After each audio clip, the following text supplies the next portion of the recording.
just so you guys know, every time we do one of these sessions, whether it's financial sustainability or one of the other sessions, we always have an opportunity to record the session. They're recorded to the cloud.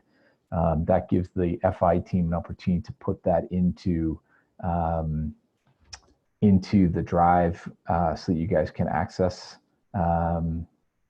So you guys can access it quite easily if you want to review any of the recordings. Now, in particular for the financial sustainability theme, we have the financial sustainability Slack channel. And my encouragement to you guys is to use that Slack channel at any point in time. Now that we're going through this particular session, which is on sponsorship, there is one thing that I'm going to touch on at the end, because I think now that we've covered some core foundation work, so we went through the basic foundation, we talked about corporate innovation, we now tonight are going to talk about sponsorship, and you've been through a seminar. I think we're probably, most of us anyways, are in a position where we can really start to map things out in terms of what our financial sustainability looks like.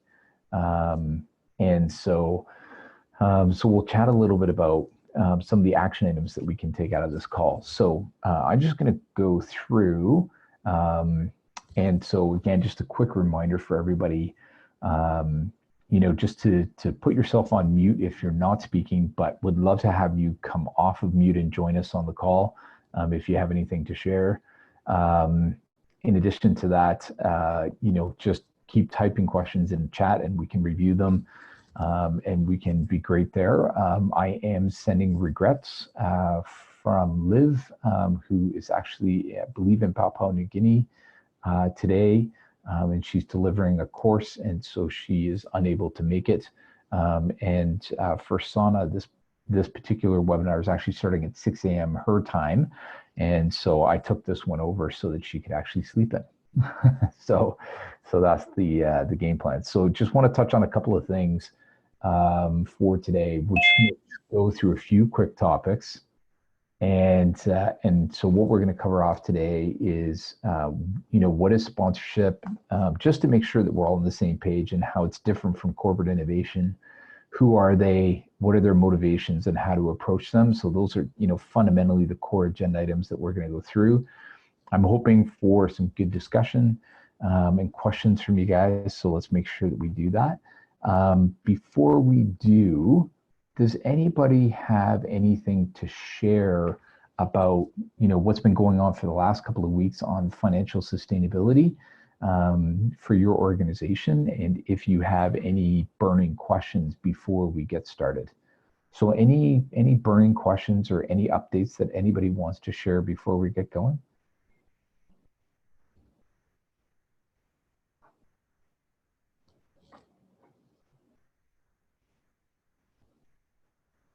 All right. If you guys do have any updates, again, just bomb them into chat, and then I might ask you to share by coming off of mute as well. Great. So the one thing I want to highlight to you guys is, if you remember from the very first session, we talked about the financial sustainability canvas. We're going to circle back on this at the end of this particular webinar. But the goal, I think, now is that you guys have heard the overview. You guys have heard corporate innovation, which is probably the most popular form of financial sustainability right now. Today we're talking about sponsorship, which is kind of one of the fundamental tools that we can use to augment our income. What I'm going to be looking for from everybody coming out of this is to really start to build and share your financial sustainability canvas. Really, really good opportunity for us to do that. So without further ado, what we'll do is we'll get fired up. So sponsors, are corporations, but unlike corporate innovation, sponsors are really designed, around specific programs, specific workshops, specific events. Corporations who are supporting what we're doing without necessarily taking on innovation in their own organization, which is what we talked about with Liv in the corporate innovation webinar. And so It is important to note that there's a couple reasons why they do it. Obviously, one is potentially to support your vision. And so they really believe in what you're doing. And if they believe in what you're doing, that they really get excited about what is possible within your organization, and how that can kind of be aligned with their vision. So that's kind of step number one. Step number two, though, is on a more pragmatic level or practical level. And that is that some corporate sponsors like access to your entrepreneurs because they could be potential customers for them. So you can see the examples below where I talk about lawyers, accountants, banks, large software companies, and others. And so all of these are individuals or organizations that could actually look at your entrepreneurs and say, hey, these guys could be customers of mine. And so what I'll do is I'll sponsor one of your events so that I get access to them. It's a form of marketing, and very direct, very goal-oriented marketing, which is different from supporting your vision. So I just want to make sure that we're all on the same page there. So my question is for everybody on the call, has anybody had, or can anybody share an example of a corporation that has sponsored an event or a workshop because because they wanted to support your vision? Like people who just believed in what you were doing and wanted to, kind of back that up with some form of sponsorship dollars. So does anybody have any examples that they'd like to share?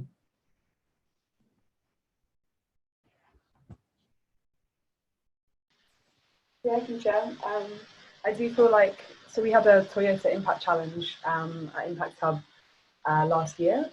And I do feel like Toyota, the reason why we managed to get Toyota to sponsor that program was because the guy that we were working with really, really loved Impact Hub and loved what we were doing, and really, really wanted to help young people get into entrepreneurship. And he really thought that it would be a really good thing for the company to support. And it wasn't necessarily about like marketing or anything like that. It really was because he believed it was good.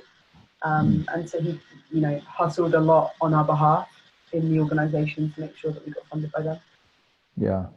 Yeah. Great example, Olivia. Two questions to follow on to that. One is, how long do you think he knew Impact Hub before he fell in love with what you guys were doing? Do you have a sense as to how long he knew you before he made that decision? I think probably about a year. Mm-hmm. Yeah. It took a long time. Like I have to say, like Toyota themselves. By the way, this is Toyota Cambodia, so it's not Toyota like the big Toyota global brand, which I know do stuff like this, but it wasn't them that we were talking with. It was the distributor in Cambodia. Super traditional team, and like really don't understand what we do. It was very much this guy was being our cheerleader. So I think we began talks with him, and they probably lasted a good 6 months. Then it got bumped back a year, so it took like a long time to get that partnership actually up and running. Yeah, and so and a big part of that, from what it sounds like as well, is he needed to get to know you guys. Yeah, totally. Get to know us, and also give his team time to kind of wrap their heads around the idea and getting them on board and giving them time to see us as well. Yeah. Maybe a question for you, because I know this came up in the seminar last week, and Hien, I believe you were the one who asked the question. When they sponsored you, did they sponsor a specific event or specific program? And if they did they allow you to apply some of that sponsorship to your own overhead? So we kind of packaged up our incubation program for them as the Toyota Impact Challenge. So that's what they funded, which was a series of going around to universities to kind of inspire young people to think about solving problems in their communities, particularly around the 4 pillars that we were focused on in the challenge, which was road safety, environment, future of transport, and one other one, smart cities. Then we had an incubation program, which lasted about 6 months. And then within that, we had 2 very big pitching events, which were, made a really big deal out of them. And then in the end, one of the teams got $10,000 to pitch, to win for their idea. So it's quite a long program. It's like it spanned over a year. So many different events actually happening within the one package, so to speak. And did it allow to cover overheads? We always package our programs up as here's the, we've always, I don't know exactly what the different methods would normally be, but we don't, write down word for word, exactly how much is the program is going to cost versus how much we're going to keep for ourselves. We usually just pitch okay, we need 30K. Can you give it to us or not? And generally we haven't had, it's only when we work with kind of grants or NGOs that I find that they're a bit they actually do have to really know exactly where every dollar is going. But mostly with our corporate sponsors, that's not necessary. So we don't usually have that conversation, I don't think, where we're saying, oh yeah, 40%. Because we always kind of keep in our mind that we need to have some profit on the program. So we obviously wouldn't speak necessarily to the partner about that. Yeah. Well, I'm actually really glad that you shared that. Thank you for that, Olivia, because I think there are different types of sponsors for programs. And part of, I think, the journey that we go through as incubators and accelerators is to, kind of clearly identify what category a sponsor is in. And, Hien gave an example when I was talking to her a couple of weeks ago of, I think it was the Canadian consulate or the Canadian embassy in Vietnam that actually was sponsoring an event, but similar to what Olivia just described, they wanted to be very specific in their understanding of how the money was being spent, and really was only willing to approve that money to be spent for certain activities. And so excuse me, I do think that is a really good example of, where sometimes you get the more government style sponsors, and they're going to be a little bit more restrictive about what they're willing to let you do versus, say, a pure corporation. And then the second thing I want to highlight to everybody, and again, thanks Olivia to sharing, but it took a year to get Toyota to step up, and so with that in mind, it does take time, unless you have some really, really well established relationships with people before you reach out. So one of the things that we always like to do at Spring is we always like to try and identify people that we might be working with in the next year, and start inviting them to events. Start to let them know what we're up to and why we're doing it.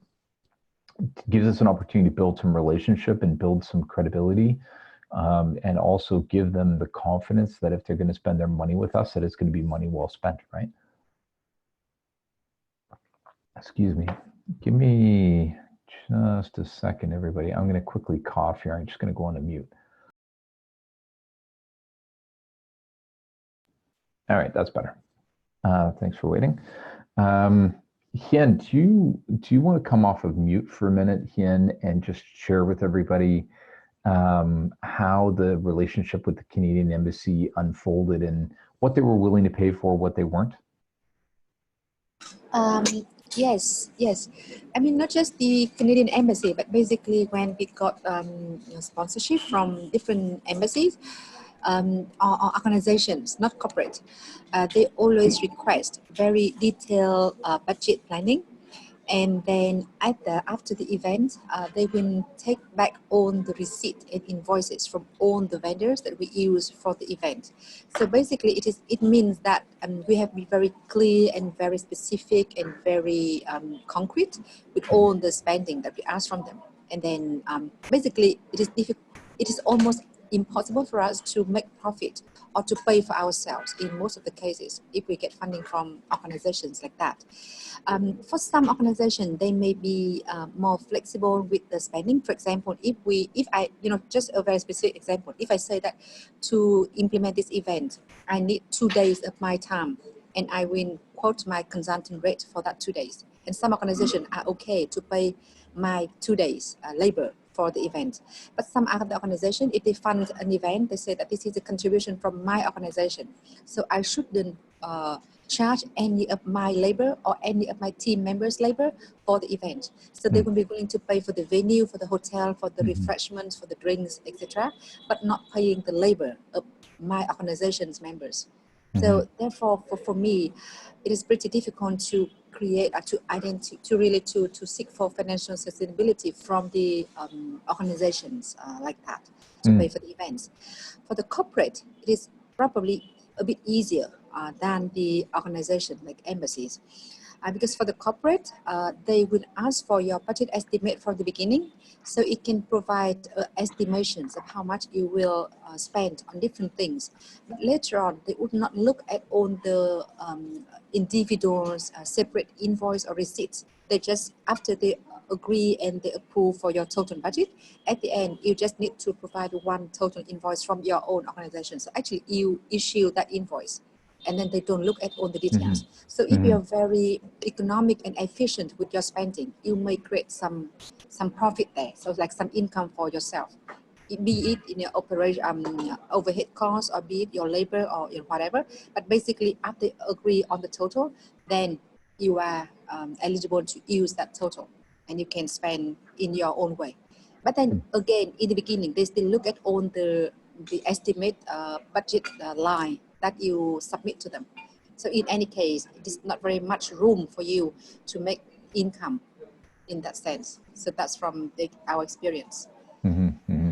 Yeah, it's really, really great sharing on your part, because I think there is this tension that we live in as incubators and accelerators, because there's many different types of organizations that we can approach for sponsorship.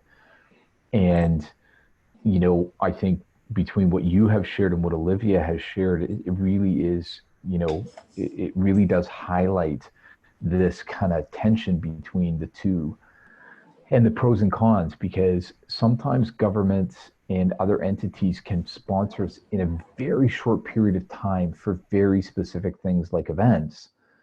And at the same time, it actually it works in our favor the most if we can find a corporate who is actually willing to sponsor an entire program, where maybe the level of detail that we provide is not as specific. We can actually get a bigger check size. If I use Olivia's kind of random number of 30,000, like that's a really, really good example, right? You get somebody to pay that amount, and you can, you kind of solve your problem very quickly without necessarily that oversight. So I think the great lesson learned for all of us is to highlight that we want different types of organizations in our sponsorship funnel, so that we can strike that balance as we need to between speed to get to money, as well as money that will sponsor holistically many of our different expenses. So Junaid asked a question, and the question in chat is, what all financial details are shared with sponsors in case they are funding our organizations at large and not programs? And so it's a great question, and I'm curious if anybody is willing to come off of mute or into chat to share with Junaid the type of financial details you have had to share in the past. So anybody want to offer up kind of the example from your own experience? And then I'm happy to share our experience as well at Spring. And then Will, I'm not sure if Second Muse has had any experience with corporate sponsors, but obviously if you have, then please do chime in as well. In our case, maybe I'll start at Spring. Junaid, usually for us, all we need to do at Spring is to give a high level budget of what the program or the event is going to need. We usually don't need to get into a lot of specifics. The only time we've ever had to is with one particular bank in Canada that sponsored one of the programs. They wanted a bit more of a detailed breakdown. And then when I say a bit more, they wanted to get a sense of, you know, how much was being spent on events, how much was being spent on staff, how much was being spent on marketing, and then of course miscellaneous. And so they just asked for a high level set of numbers, you know, didn't impact in any way, shape, or form the total amount that we asked for, the total amount that they gave, or how we reported. So that was kind of the high level. In general, if I use Olivia's example, we have a similar context where usually what we do is we say, here is the sponsorship for this program, and we give them like just one number, which is the number we're asking for in sponsorship. So anybody else want to share your experiences? Would love to hear if anybody has anything different or similar. Happy to weigh in, Keith, in absence of anyone else jumping in. But I guess similar to your experience, and particularly with corporates, I mean, I think this is echoed across everyone's experience. If you're dealing with a government donor or an NGO, there's a lot more accountability when it comes to funds, and so a lot more specificity required in the budgeting. Mm-hmm. I think we have general estimates for running a program that we typically try to keep the conversation at when it comes to corporates. So, you know, 200,000 or whatever it is to run a program, right? But there are substantive numbers behind that, because while it might be useful to just start the conversation with a round number for running a program, you want to be able to justify those numbers as well. So we'll typically have an amount for a cycle or a program, and then underneath that, high-level estimates for the events, for the resourcing. Yeah, I think for us, it's really just about trying to keep the conversation at that level while having all of the justification for the numbers that you've come to. Mm-hmm. Yeah, great sharing, great example. Yeah, thank you for that. Great, fantastic. Any other questions before we continue on? Oh, great, Tamana's chimed in here. A few of our sponsors asked to know who else is investing in the program. What percentages are we acquiring from other sources? Yes, Tamana, fantastic sharing in chat. It is important to note that sponsors are often just like human beings, right? Like we are relational creatures, and, you know, generally speaking, you know, human beings don't want to be alone or don't want to go alone. And so sponsors are no different. They like to have more than one sponsor involved in the program. It gives them a sense that they're not the only ones paying for it. And it gives them a sense that, you know, kind of the risk and the cost is being divided amongst many organizations. What I will say is that from time to time, though, some sponsors actually do want to have exclusivity, right? Like they do want to be the only one. So in Olivia's case, and Olivia can comment on this, I'm sure as well, like, but for the Toyota Impact Challenge, you know, the name itself implies that there probably was no other sponsor. In the case of Spring, we actually have run programs in the past where we've had just an exclusive sponsor. However, I would say those are the minority of what we have done at Spring. I would say probably 80% of the programming that we have done has had multiple sponsors. And so to your point, you know, the goal is to cultivate relationships and see who's going to make that leap first, so that you can go back to the other people who maybe are more followers than leaders, that you can get them to kind of really dive in. So yeah, Will, I noticed that you popped your video back on. I don't know if you want to add some more to that or not. I'm just trying to keep you confident, Keith, but no, I think we've run very few programs, if any, actually, at Second Muse that have been single sponsored. And I think that the approach has always been, even if you don't have someone 100% over the line, if you can talk to one of your tentative sponsors, Tamana, and reference the fact that, you know, you're in the process of shoring things up with this particular sponsor, that might nudge that particular one a little closer that might increase their confidence. I think there's an interesting dance to be found between communicating that you are talking to others and communicating your confidence about the conversations you're having with others as part of increasing the confidence of all of the potential sponsors. Mm-hmm. Yeah. Yeah. And the other thing I would add to that, Will, Tamana, is that in the perfect world, if you're speaking to multiple sponsors, always lead with the sponsors that you have the strongest relationship with, right? Because there's a trust and there's a relationship. And so often the people that you have that know you the best, that have sponsored in the past, that trust you, those are the guys that'll step up first, and then that'll kind of answer the question for all the new ones. Yeah. Cool. Yeah, that's great. Great. Fantastic question. Any other questions before we continue on? And that's a fantastic start to this particular webinar. Thanks, everybody. So I'm just going to highlight a few key pieces. First and foremost, you know, as we're building this up, and we've kind of alluded to this, that you know, we need to understand the sponsor. We need, and this is a sales relationship that we're developing, and you know, we want to really understand, like, why are they doing it? Do they have to innovate? Like, why are they innovating in this way? Why are they sponsoring a program? As opposed to, like in Toyota's case, right? They could easily have done TV ads. They could have done radio ads. They could have done, you know, online ads, but instead they chose to sponsor, you know, a program. Why are they doing that? Why are they changing their habits? The other key piece is, like, how are they motivated? In Olivia's example, right? They fell in love with what Impact Hub is doing and really believe in what they're doing. And so that's the motivation. Fantastic. We have a sponsor at Spring, which is an insurance company, and they are motivated by leads.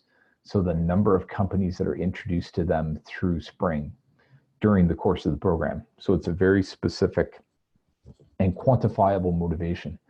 And of course, how are they staffed and equipped to actually support this sponsorship? So as you guys are building these relationships, make sure that you're asking yourself these questions and really digging into the relationship with the sponsor to understand who they are, why they're doing what they're doing, you know, what is kind of pushing it.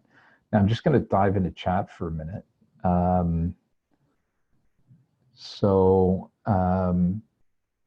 From Junaid, does holistic sponsorship ever does it ever create influence over a program? Yeah, it's a good question, actually. Olivia might be able to comment on this with her Toyota sponsorship. We have had instances where we have had major sponsors, whether exclusive or otherwise, where, you know what, they've been a major sponsor and they just love what we're doing and they're supportive and they don't really ask too many questions. We have had one sponsor in the past that really wanted to exert influence over, you know, the structure of the program, the design of the program, you know, right down to the scheduling. So it does depend on a case-by-case basis, at least based on the experience that Spring has had and some of the partners that we have around the world. But maybe Olivia, I don't know if you want to comment whether or not Toyota was, you know, very willing to let you guys define everything, or if they tried to exert control or influence over the program. I would say for the most part, people do not exert influence over our programs. They kind of come in as a partner saying, you guys know what you're doing, so we trust that you're doing the right thing. I do think that has come with being around for a long time and having quite a strong brand, and people, you know, people can see online all the things we've done before. So I think there is quite a lot of faith that we know what we're doing. So, you know, if you leave them to do it, they'll do it really well. Which is great. Obviously, the more hands off we prefer, the better. But, you know, I have brought up in previous conversations that we do have like a big funder who is a lot more involved and does take a lot more, is a lot more detailed and wants to be involved in all the tiny parts of the program. So we do have different relationships with different people. So, but I would say that for the most part, our programs are very much, we're left to our own devices. Yeah, they don't really influence. The only thing, sorry, that I would comment that they do tend to influence is obviously with Toyota, like those pillars that we focused on were because of Toyota. Like we didn't focus on them because we wanted to do an incubator on smart cities and road safety and stuff like that. Not that we don't find those topics interesting, but they were the pillars that Toyota covers for their CSR. So it made sense that we were like, okay, well, here's an incubator that is going to meet your CSR pillars.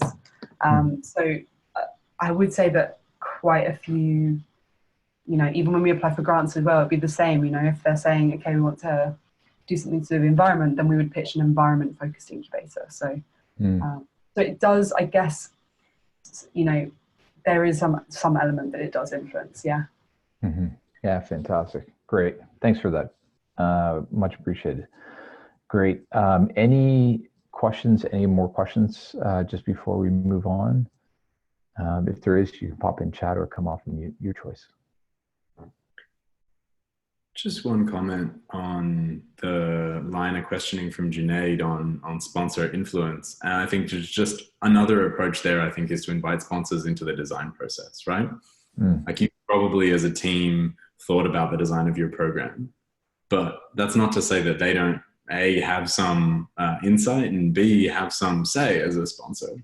So I think there's a way that you can involve people, invite people into a collaborative design of your program, you know, making a case for the particular program design that you want to take, but also being open to their suggestions as well. That might be a way of minimizing that impact coming further down the line and it being more of a kind of reactive and controlling interaction. Yeah. Yeah, it's a great example and comment, Will. In our case as Spring, we actually have just signed a contract with a city, municipality in Canada. And as a part of that process, they were really excited to build, you know, kind of their innovation ecosystem. And as a part of that, kind of the notion of like running a program combined with some workshops, at a high level, we agreed to what we were going to do. And that was driven by kind of what Spring had planned for 2019. And what we did is we then kind of overlaid that on top of their goals and objectives. But in that process, we actually co-designed what was specifically going to happen. And as in Olivia's case, the thematic focus of the program is actually what was driven out of the municipality. So in this case, it was around food security. And so yeah, I think being fearless to go in and co-create, because I think it allows for a stronger relationship to be built. The program tends to be very relevant for them. And so long as I think we're all willing to say what fits within our mandate and within our vision and mission, then I think we should be in good shape. So Will, fantastic for sharing that. Thank you. Cool. Great. So we just had something, question come in. Could you explain more about the point? How are they staffed and equipped? So thank you for asking that question. So very specifically, in certain cases with sponsorship, sponsors come in and they say, I would like to sponsor this program. And as a part of the sponsorship, we would like to speak at the event, or we would like to speak in the program. We would like to have some of our staff there. So sometimes they have some very specific requests. Sometimes they can meet those requests and needs, but sometimes they can't. So we've had situations, for example, where some sponsors have said, hey, listen, we want to sponsor, but on the condition that we can speak at every event in the program. And then when the time comes, they say, well, my staff's not available. So now you got to go find your own speaker. And so sometimes like there's just a very pragmatic, you know, kind of data gathering about what staffing and what resources will the sponsor bring to bear aside from the check or in addition to the check, in addition to the money. And the reason for that is because sometimes they will make offers that we rely on as the partner, and then they can't follow through. And sometimes they can. So the important part is really listen to what they're looking to do and how they're looking to get involved, and then use that as a way to, you know, best understand how to work with the partner in the program or in the event in question. So that's actually what I meant by that. So I hope that helps to clarify. And it's a great question, by the way. So thank you for asking. Cool. Okay, so I'm going to keep on going if there's no more questions.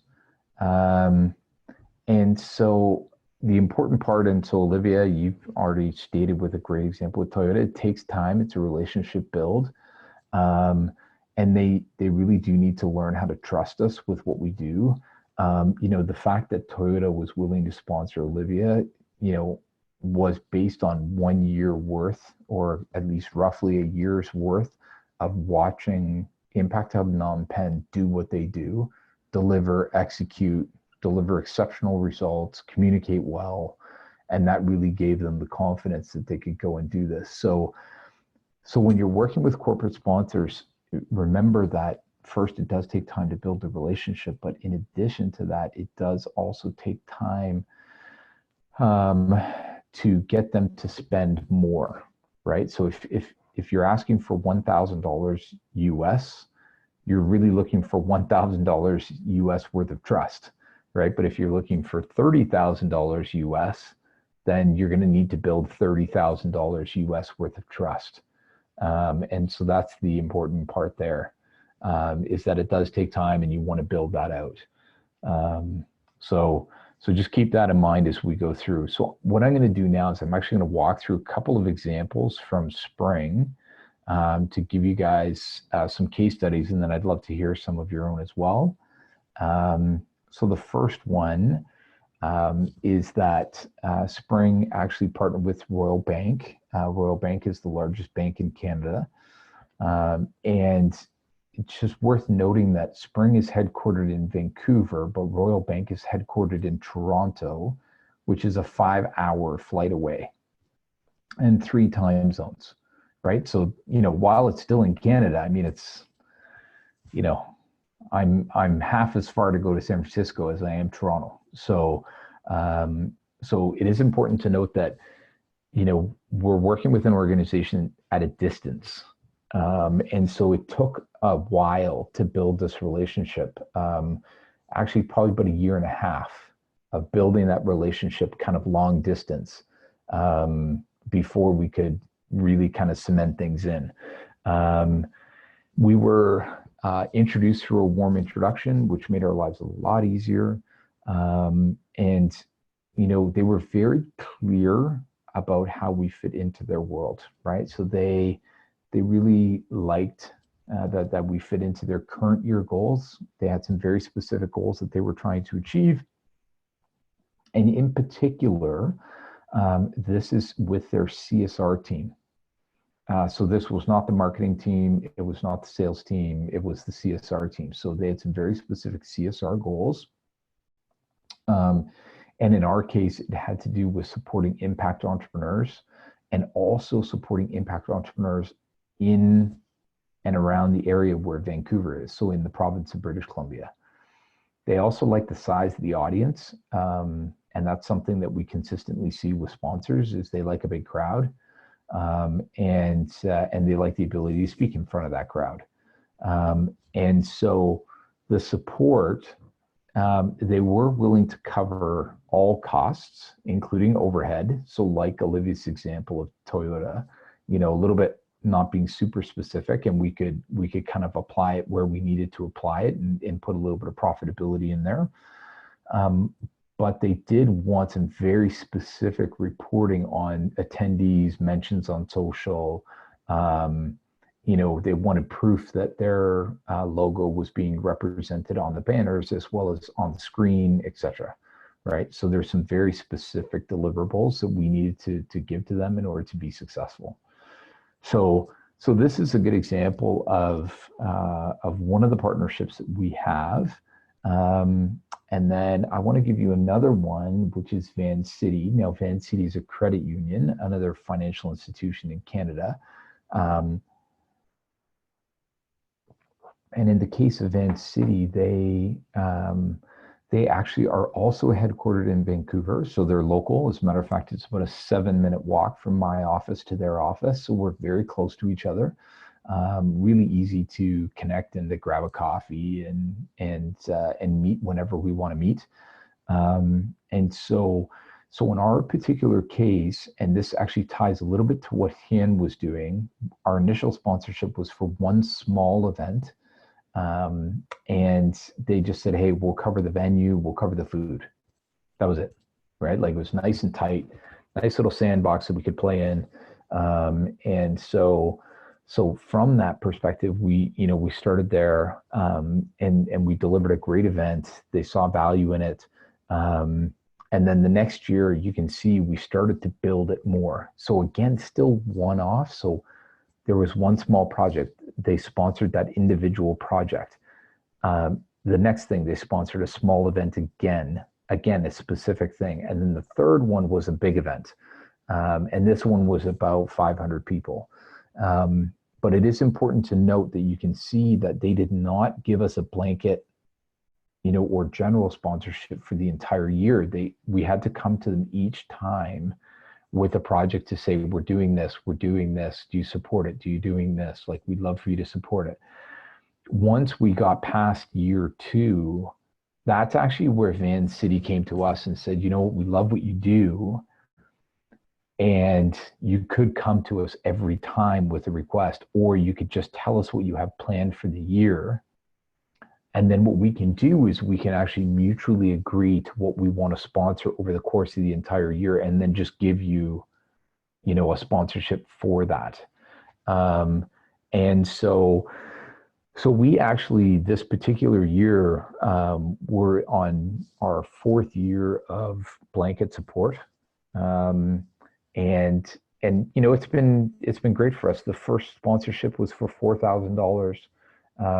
We're now doing about $50,000 a year in sponsorship. And to be honest, when we met with them earlier this year to talk about this year coming up, we had a presentation that we had built for them for what we were doing in 2019. We got together for a coffee. They didn't want to see it. They're just like, yeah, just keep going. They're just like, we love what you do. But that's also, year 6, right? And so they trust us now. They know that we're going to put their logo in the right place. They know their logo's on the banner. They know that we're going to give them speaking spots when they need it or want it, but we're not going to force them to speak. So there's just kind of a multitude of things that we do there.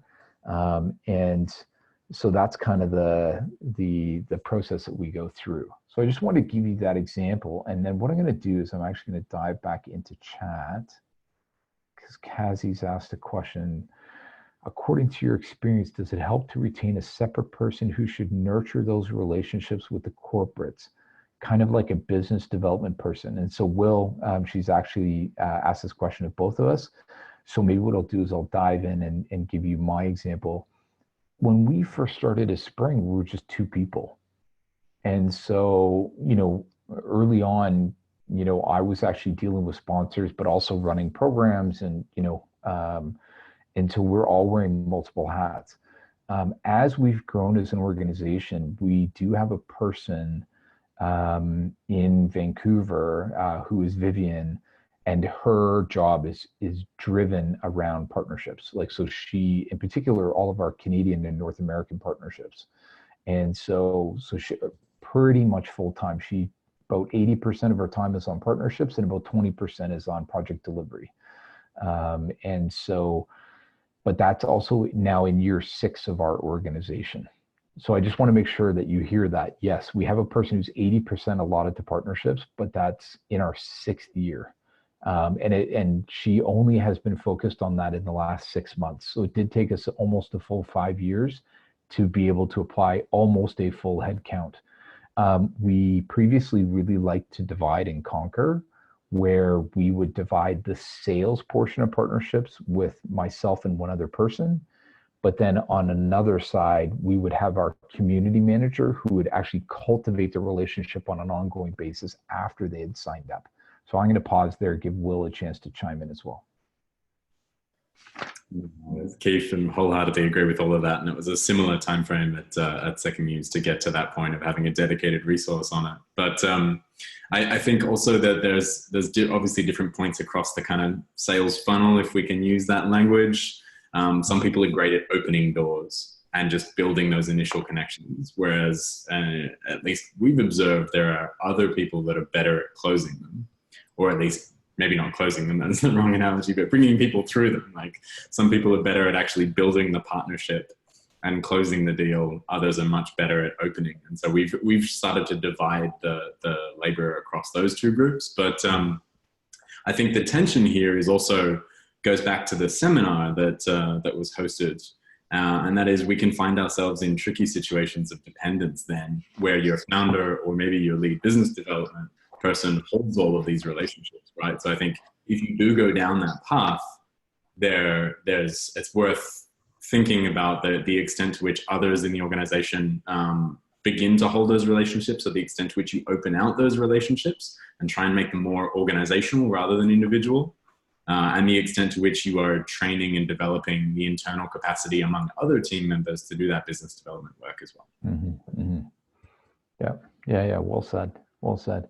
On my end, speaking of door openers and closers, the role of door opener is primarily my role at Spring.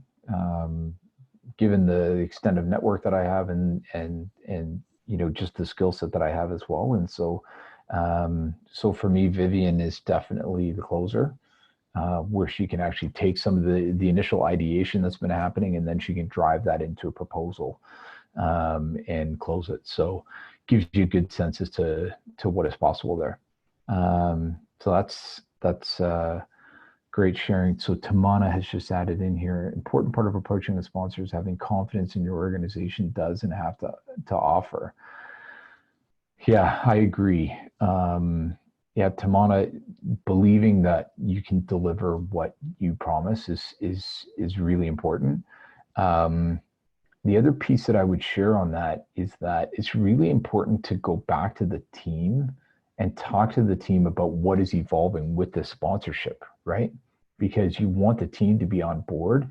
And it's also the opportunity for the team to not only help co-create the proposal, but also to really inject some wisdom, right? Because sometimes, the person who is working with the partner gets a bit enthusiastic, right? Maybe overly enthusiastic. And so it can create a situation where, having the team look at it and say, maybe we need to charge more money because there's some hidden costs here.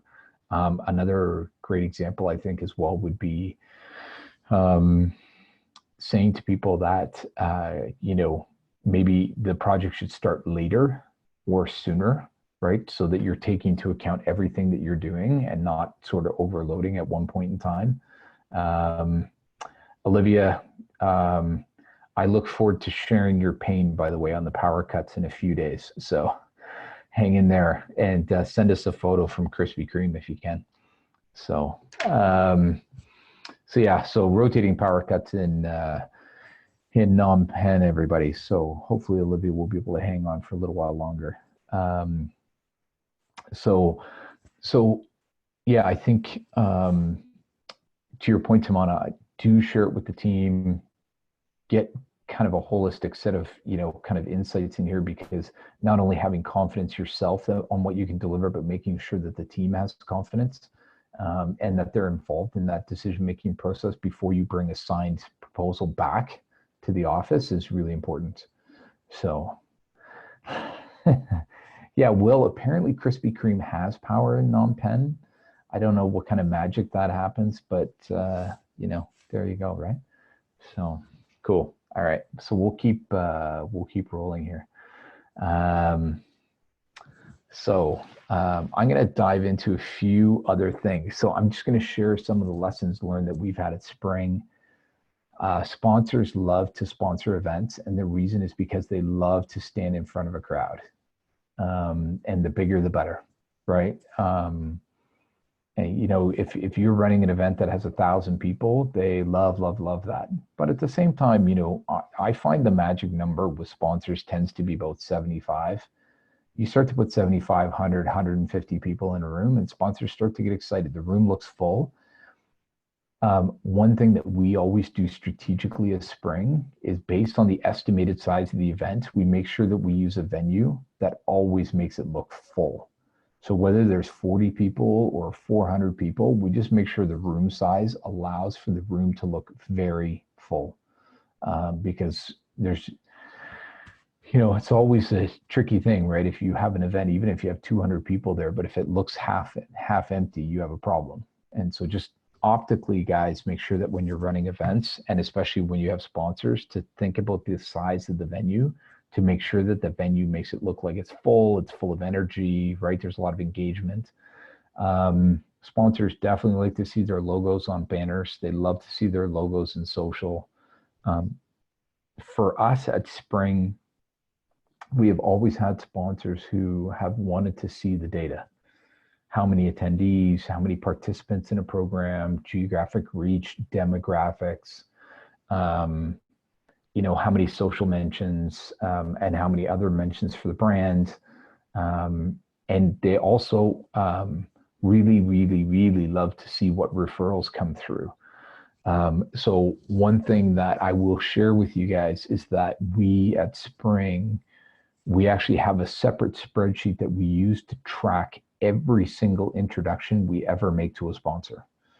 And that includes who the person was referred, who they were referred to, the date of the referral, where was the origin of it. And we send that either at the end of a program, or we send it every single quarter to all of our sponsors. And so we really try and make sure that they know what referrals they're getting, because, for example, Royal Bank really cared about referrals. And so by us sending that, it's important to note that other people who run events don't send referral sheets. So the benefit for us is by sending a referral sheet is we actually stand out from the crowd. We actually look like we're more organized and we're better prepared than anybody else. Yeah, Tamana, the PR value, absolutely. Where we tend to go with PR value, of course, if there is specific PR for a program or for an event, obviously we can highlight that. But we really track sort of social engagement metrics. You know, when we post event, like when we put a post where people are liking it, sharing it, commenting on it. And then that's kind of the one piece of PR value that we really get a chance to kind of throw some data at them, aside from sheer number of articles or something like that. So Will, I don't know if you guys have done anything specific around kind of, you know, reporting around PR value of an event, but that's the way we've done it at Spring. So. Yeah, same here. I would love to say we have a more sophisticated system, but same here. Mm-hmm. Yeah, I agree. Yeah, thanks. Okay, question popped into Slack from Chuli. Can you explain the referral sheet again? Yeah, I'll do you guys one better. Let me see here. I'm going to attempt to do this. So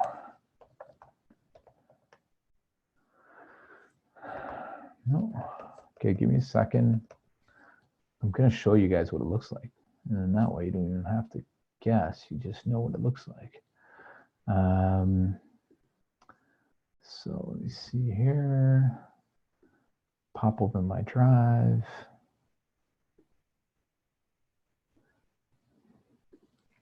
All right, guys, a little slow here. There we go.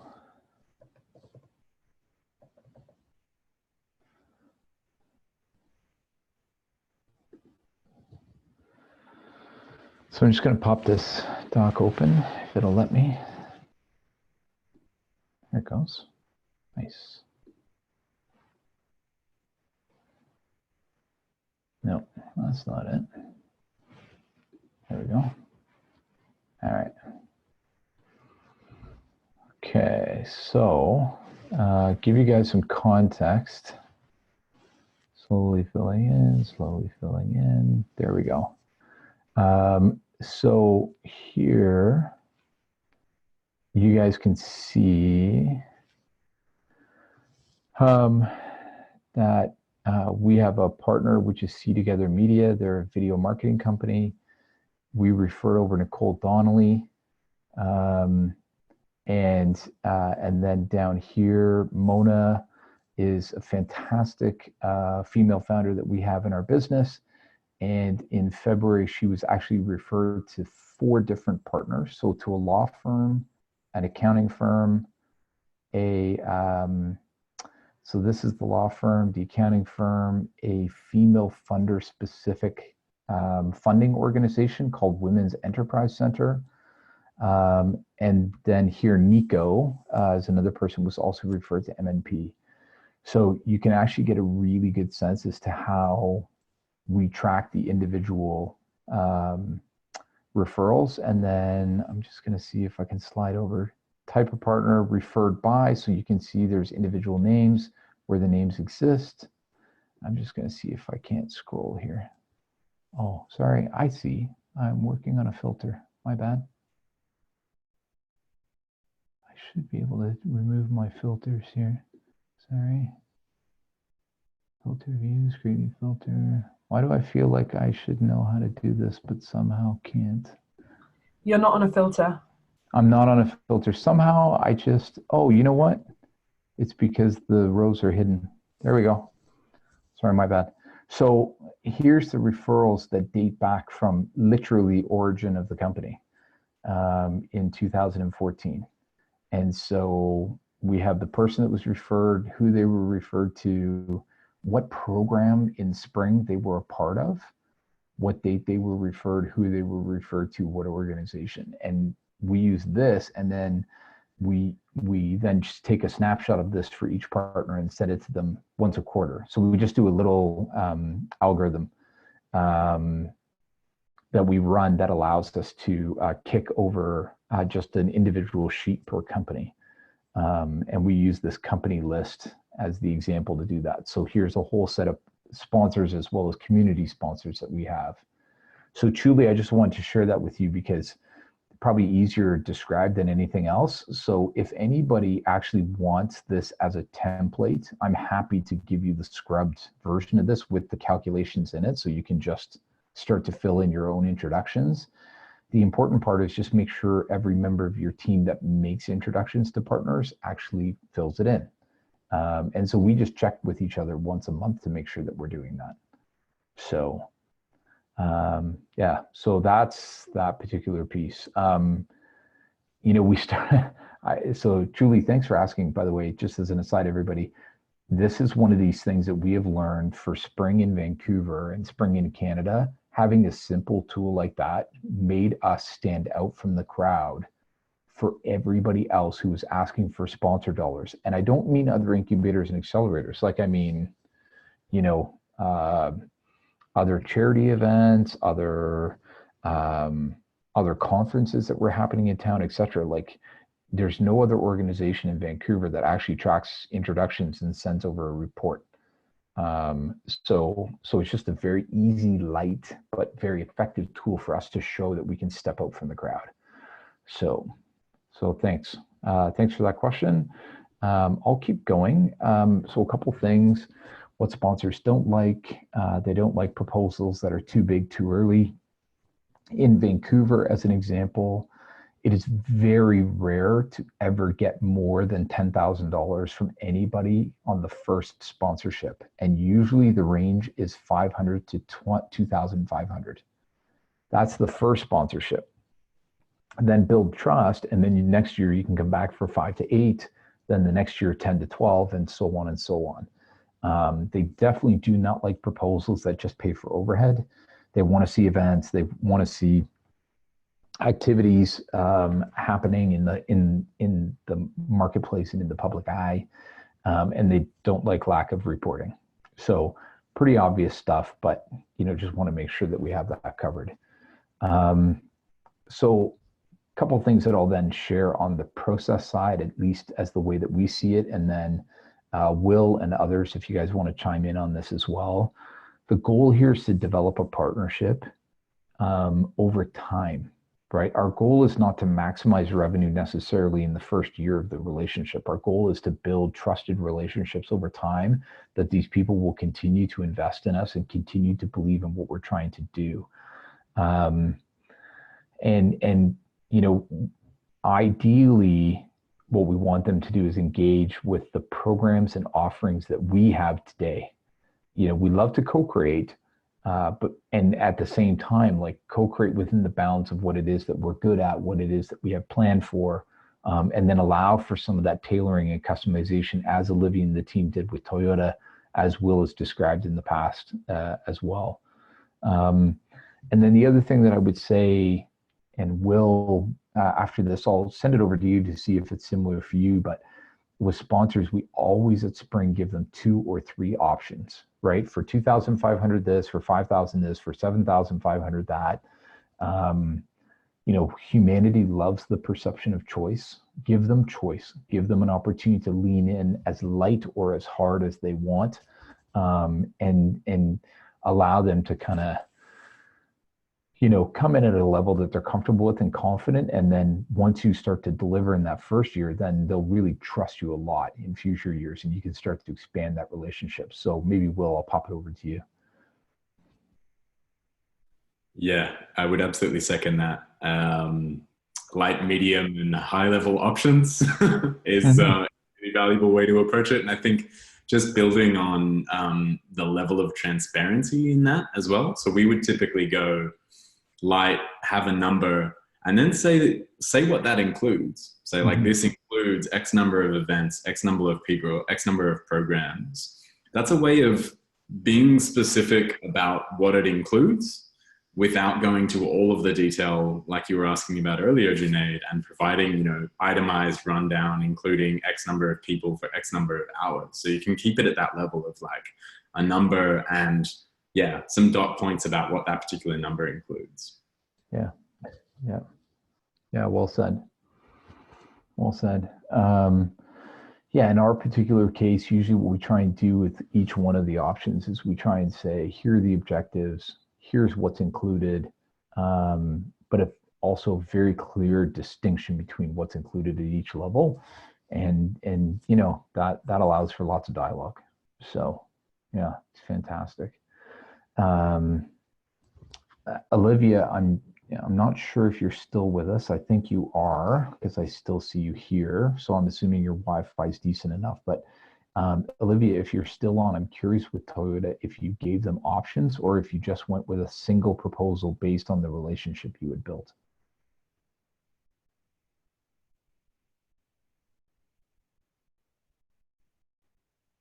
And Olivia might be stuck in semi-power outage. So if Olivia is able to come back on, she can. Otherwise, we'll keep on rolling. So I'm just going to move on to sustaining the partnership. And here's some tips and tricks for us. And guys, remember, you guys are getting a copy of this. You're getting a copy of this recording, and then the other thing too is you get a copy of the deck. So don't worry about writing down notes furiously, because you can take all of this later. But with Spring, we keep the communication level high, always pre, during, and post events, or pre, during, and post programs, and then quarterly thereafter. We have a standard sort of touch point that we use with people around like the post event impact or post program impact. You know, we as a team, and it is important to hear this, every time we run a program, we take the time to sit down before the program runs to actually talk about specifically how we're going to exceed expectations. It's one thing to say it, you know, as a team, like kind of in a cheerleading kind of way, but it's another thing to actually define specific ways that you will exceed expectations. So one of the things that we have, for example, is we have a program coming up that's starting on April 3rd in Vancouver. And one of the things that we did is, as a part of exceeding expectations, is we revamped the program kickoff in order to make sure that the program kickoff event was actually an outstanding event that really helped people to, to really help them to feel like it's a fantastic thing. So we redid how we were going to do food. We redid the location so that when we ran the event, not only the participants will exceed their expectations, but we'll do it with the sponsors as well. So just know that we're doing that. Will, you touched earlier on over-reliance on one team member. And so same with Spring, like we love to have multiple team members touching a sponsorship to make sure that there's deep ties and relationships there.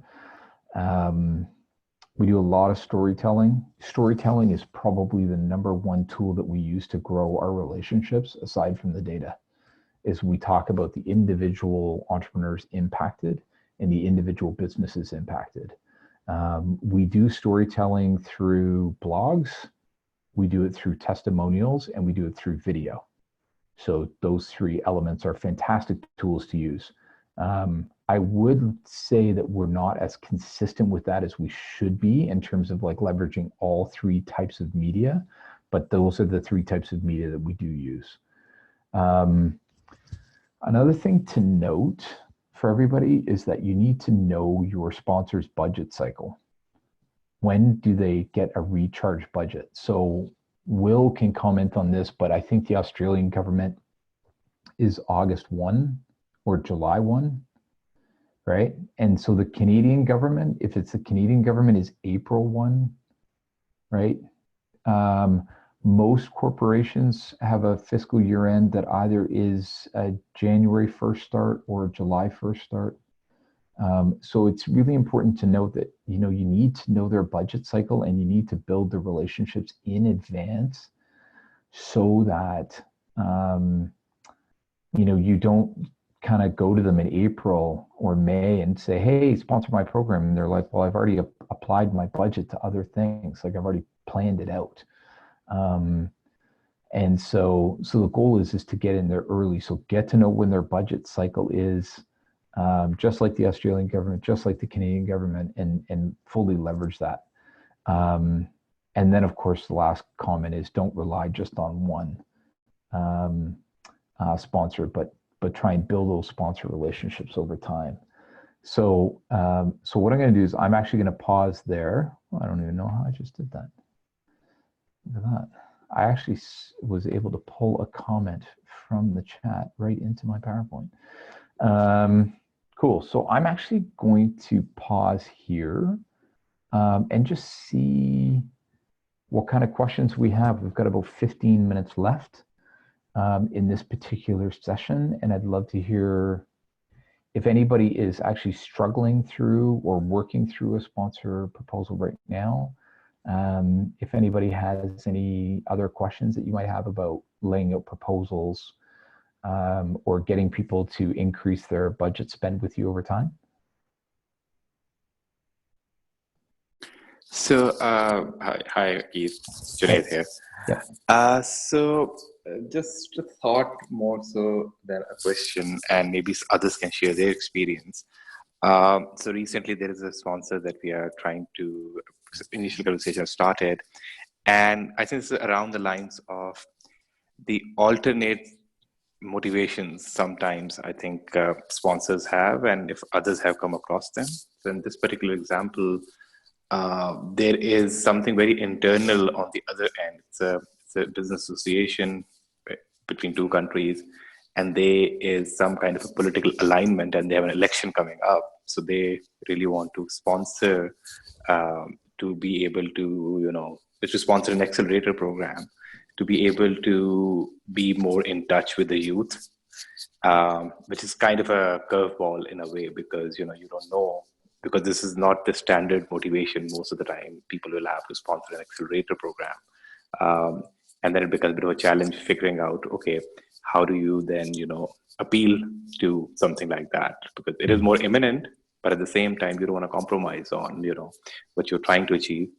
I'm just curious to know, especially in similar economies, if people come across these kind of situations. Yeah, it's a great question. Has anybody come across the situation, and if I use the example that you just shared, Junaid, where there is a government entity or a quasi-government entity that is suddenly motivated to sponsor a program because of an upcoming election, or in the Canadian context, we've seen an upcoming budget, for new government fiscal year. Anybody else have an example like that, and any experiences that you'd like to share?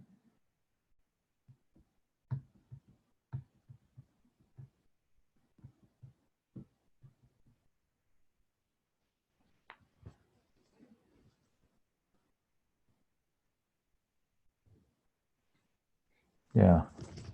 Yeah, it's an interesting one. I think, my personal experience has in Canada has not been the case. Junaid, I did see actually a very strong example of this in Macedonia, interestingly enough, where the party that was in power at the time wanted to show the population that they were about, kind of growing the economy, growing entrepreneurship, growing innovation. And so not only did they sponsor some programs, but they actually also set aside 18 million euros. So a significant chunk of money to actually support incubators and accelerators in the ecosystem. So that was that's kind of like, I won't call it a heavy-handed approach, but it was definitely a big dollar value approach to what you're describing. And in that particular case, they actually didn't ask anybody to alter their approach. They just started writing checks. And so it became more a question as to whether or not people felt it was right to take those checks. And so yeah, they didn't try and overly influence anybody's approach. They were just kind of writing checks to support. So that's one example I would give where a current ruling party was trying to influence an election in a light touch way by kind of showing innovation and supporting it with budget. So yeah. I mean, the other side of this is the corporate backing, right? And I think maybe we all grapple with this to some extent when there is corporate sponsorship. What is underlying the PR, the ambition for positive PR? If it's an extractives company looking to support entrepreneurship around its mine, is it trying to reinforce its social license to operate? And do you as an organization feel comfortable with that? I think that's something that I think we have to grapple with regularly. I think there's a live example for us being FMCG companies and the question of pollution and whether or not we're comfortable with that. I mean, if someone's investing in solving a particular problem, but they also are involved in, or one of the suite of companies that contributes to the problem as well. Like, where do you sit with that? I feel, and it's an ethical question, I think, to some extent, at least. Mm-hmm, mm-hmm. And yeah. not a one. Yeah, and this is, Will, to your point, and Junaid, I would say this as well to you, which is, this is why it's so important for us to have a clearly defined, mission, vision, clearly defined set of values, clearly defined set of goals and objectives, so we know what to do in those situations, right? So I think it's well shared. Tamana raises a point here in chat. Previously, a problem we experienced was that during getting the sponsorship, most of the conversations happened with senior management. There was a communication gap within their organization. We faced a lot of challenge getting the sponsorship amount out because of the lack of the communication with the team handling it. Yeah.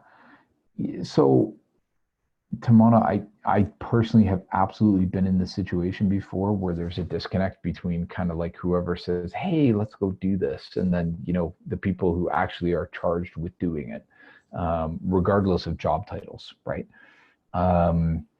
And so we at Spring, whenever a new person is brought into a program sponsorship, we always try and take the time to figure out, like, who are they? What do they think the goals and objectives are of the program? And then we also try and figure out how they win, right? Because everybody has a motivation. And so part of that process is to understand, like, why do they care? What is, really critical for them in understanding the success of the program. What's in it for them is kind of another way to put it. So that's kind of the first step, is to really understand, like, what do they know? What do they not know around goals, objectives, budget, everything else? Try and make sure that everybody's on the same page. And then the second thing, of course, is get to know them and get to know how they win. Like, get to know how this helps them to be successful in their role. And kind of work through that, because part of what you're feeling, Tamana, might just be, I think for a lot of us, we feel bad when we see someone who gets kind of stuck in this communication gap within a sponsor. But sometimes I think it's more just making sure that we understand that in their involvement, that they have actually bought into the program, that they understand the goals and objectives.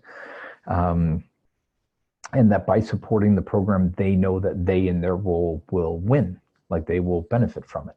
So those are some of the considerations, but I've definitely faced it before. It's always complicated. It's always delicate.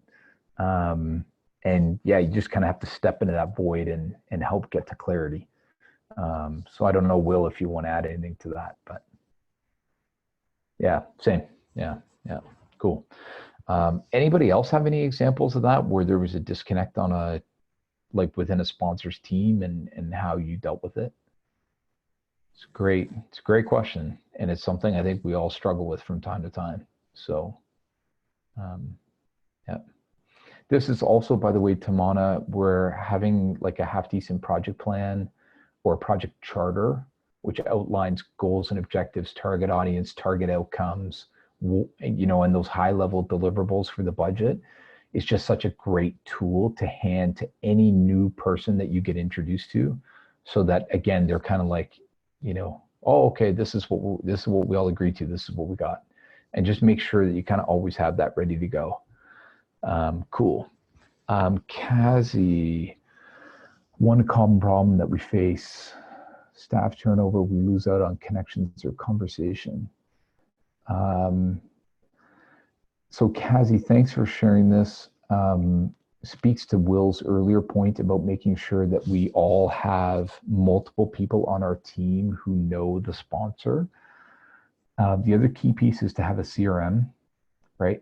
A CRM platform will, where everybody's email is being linked into the contact, so that not only hopefully have the current team members, met the sponsor, and so there's an understanding there, but the second piece is that the actual email thread is in the CRM, so that if somebody leaves, then what you can do is you can go into the CRM, see what the email exchange has been, and kind of get up to speed a little bit more quickly. And then hopefully as well, you use a common file document system, so like Google Drive or Dropbox or something like that, where it's kind of a requirement that everybody puts the proposals in the same place and they're organized according to sponsor, so that you also understand where the proposals were exactly at, especially if they haven't been signed yet, right? Because sometimes there's some back and forth and you don't quite know what the current version of the proposal is. So for spring, I would say the big things are always have multiple people on your team touch a sponsor, track all the email conversations in a CRM, make sure your proposals and supporting documents are in a common drive, whether it's Google Drive or Dropbox. Those are the three best ways to mitigate. And then, if somebody does leave, the first thing you should do is call the partners, say, hey, listen, this person has moved on. We're really excited for them. This person on our team is now taking over. We would love to come by, meet with you in person, chat it out. If you can meet in person, of course, if they're in your town. Cool. Hien asking the question for Wise, what CRM are we using? Is it expensive? We actually use the HubSpot CRM and it is free. So the HubSpot CRM is quite a robust CRM tool. The reason it is free is because in the long run, they're hoping that you buy their inbound marketing platform from them. That's where they actually charge money. So, but we use HubSpot, and it allows us to track all of the contacts for sponsors, email threads, etc. So it's a very effective tool. So I don't know if anybody else wants to share in chat the CRM you're using, but yeah, for spring it's HubSpot. Cool. We tried using HubSpot, but to be honest, it didn't quite work. But it was I've worked in previous organizations where it has worked really well. We actually track everything manually in Airtable, and adds a little bit of an extra layer on it, but allows us to have a CRM with a sales pipeline and to integrate those two things. So Airtable is a really interesting, dynamic kind of alternative to Google Sheets if you haven't seen it, but it's a great platform. Yeah.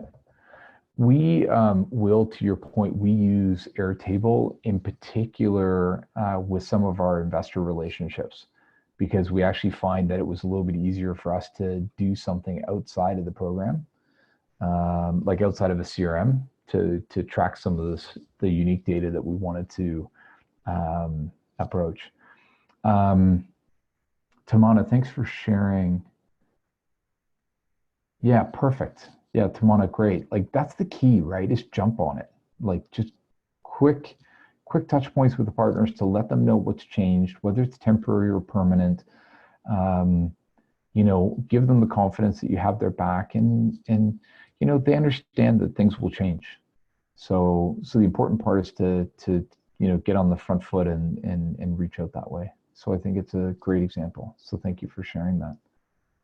Cool. Any final questions? We've got about 5 minutes left.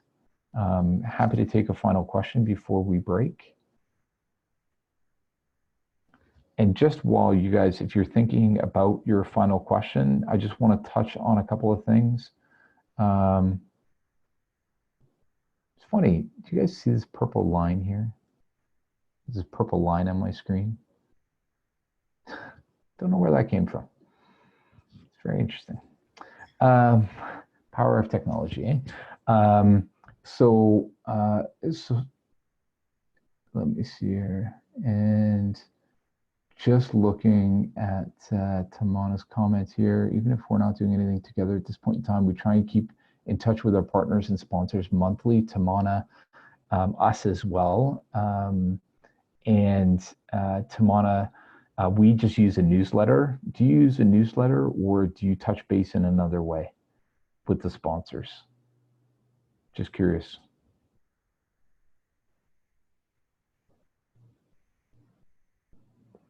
Well, if you can touch on that, that'd be great. Yeah, newsletter. Yeah, great. And monthly events. Fantastic. Thank you.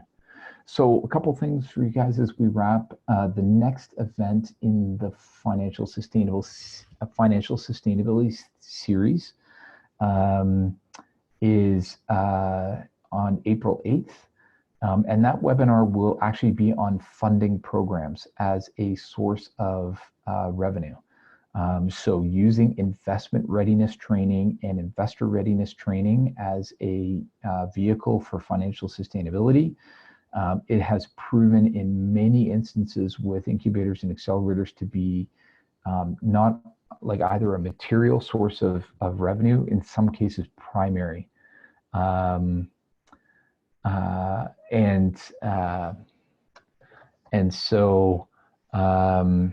So then on April 15th, which is a week later, we have our second seminar where you guys get to bring any and all questions to the table, and then keep using Slack to ask questions. Now, a couple of things for all you guys is that first, I'm actually going to be flying to Cambodia on Wednesday.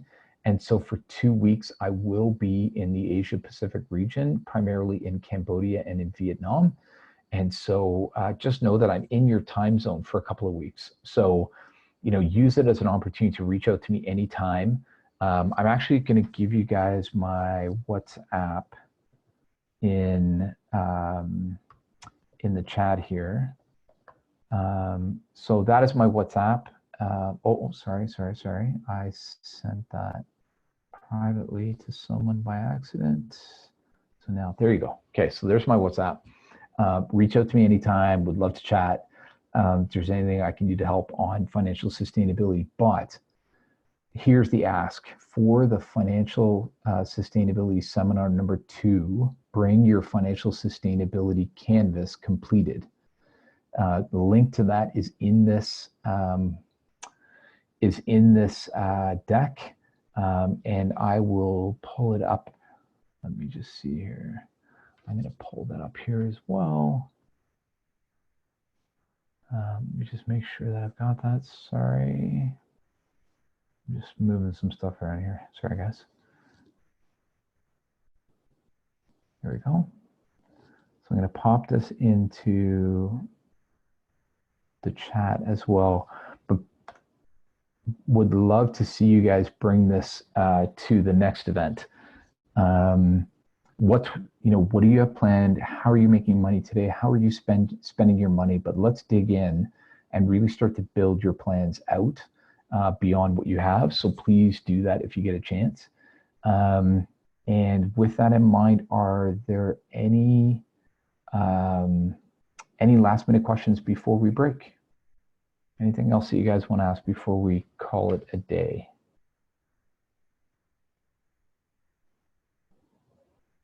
All right, fantastic. Well, this finishes our 3rd webinar for financial sustainability. Thanks everybody for coming on board. Great turnout.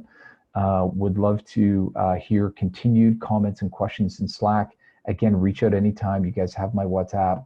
And for the teams in Phnom Penh and Hanoi, really excited to see you guys over the next couple of weeks. And look forward to chatting soon. Okay, thanks everybody. Thanks, Keith. Thanks, Keith.